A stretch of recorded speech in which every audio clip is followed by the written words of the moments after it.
Bienvenue sur Un jour, une question. Moi, c'est Mimi. Oui, Mimi, c'est mon prénom. Chaque jour, je réponds à une question. Prépare-toi à voyager avec moi et à découvrir plein de choses. On ne va pas s'ennuyer, tu verras.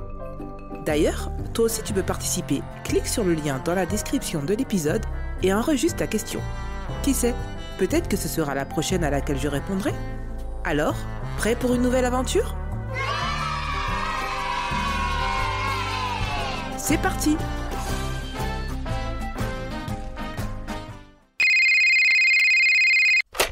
Bonjour Mimi, je m'appelle Sohan, j'ai 6 ans et demi et je voudrais te demander pourquoi il y a du vent. Au revoir.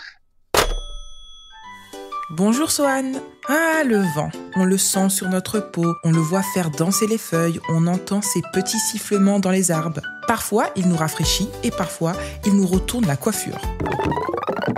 Mais au fond, qu'est-ce que c'est vraiment le vent ? D'où vient-il ? Pourquoi est-ce qu'il souffle comme ça ? Parfois tout doucement, parfois très fort. Allez, on remonte à l'origine, tu vas voir, c'est passionnant. Alors, pour comprendre, il faut commencer par une chose toute simple. Le vent, c'est de l'air qui bouge. Oui, je sais, tu dois te dire « Mais Mimi, ça, je le savais déjà !» Tu as raison, c'est la base. Mais attends un peu, parce que ce qui est vraiment intéressant, c'est de comprendre pourquoi l'air se met à bouger. Parce que même si on ne le voit pas, l'air est partout autour de nous, comme une grande couverture invisible. Et quand cette couverture se met à bouger, à glisser d'un endroit à un autre, hop, ça devient du vent. Mais pourquoi il bouge ? Et comment il choisit où aller ? C'est là que ça devient vraiment intéressant. C'est le soleil qui est responsable de tout ça. Et tu vas voir, c'est logique. Le soleil réchauffe la terre, mais pas de la même façon partout. Par exemple, imagine une route noire et un champ de neige côte à côte. Si tu poses la main sur les deux, la route te brûle presque, alors que la neige reste froide. Pourquoi ? Parce que les surfaces sombres, comme la terre ou le goudron, absorbent mieux la chaleur, alors que les surfaces claires, comme la neige ou l'eau, la renvoient. Et ce n'est pas tout. Même au même endroit, la chaleur du soleil change selon l'heure. Le matin, le soleil est bas. Il chauffe doucement. À midi, il est tout en haut. Il tape fort. Et le soir, hop, il se calme. Résultat, l'air au-dessus du sol n'a jamais la même température. Et c'est à partir de là que le vent commence à se former. Alors imagine, à un endroit, le sol est bien chauffé par le soleil et l'air juste au-dessus devient chaud. Et quand l'air est chaud, il devient plus léger. Un peu comme un ballon qui s'envole. Donc il monte vers le ciel. Mais un peu plus loin, le sol est resté frais parce qu'il n'a pas été autant chauffé. Là-bas, l'air est plus froid, donc plus lourd. Et lui, il descend vers le sol.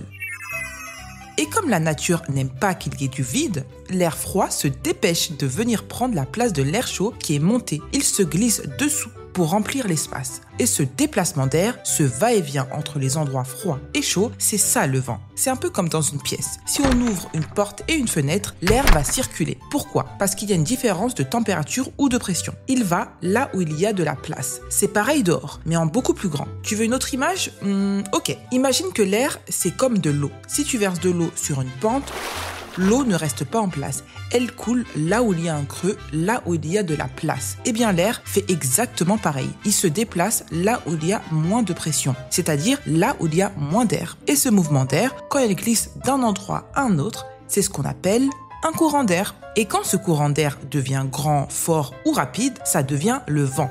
Et tu sais quoi ? Il y a aussi un autre truc qui rend tout ça encore plus compliqué, mais aussi plus fascinant. La rotation de la Terre. La Terre tourne sur elle-même et ça fait que l'air ne bouge pas tout droit. Il tourne un peu de travers et ça donne des vents qui ne vont pas toujours dans la même direction. C'est pour ça que parfois le vent vient du nord, parfois du sud, parfois de l'ouest. Les météorologues, ceux qui étudient le temps, ont même donné des noms aux grands vents qui soufflent. Il y a par exemple la tramontane, le mistral, les alizés. Certains vents viennent des montagnes, d'autres de la mer. Certains sont chauds, d'autres sont glacés.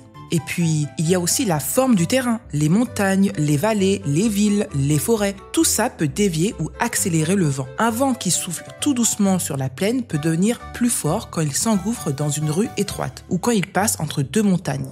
Alors, en résumé, le vent, c'est de l'air qui bouge. Il bouge parce que le soleil chauffe la terre de manière inégale, ce qui fait monter l'air chaud et descendre l'air froid. L'air bouge pour que tout soit bien réparti et en plus, la terre tourne, ce qui rend tout ça encore plus dynamique.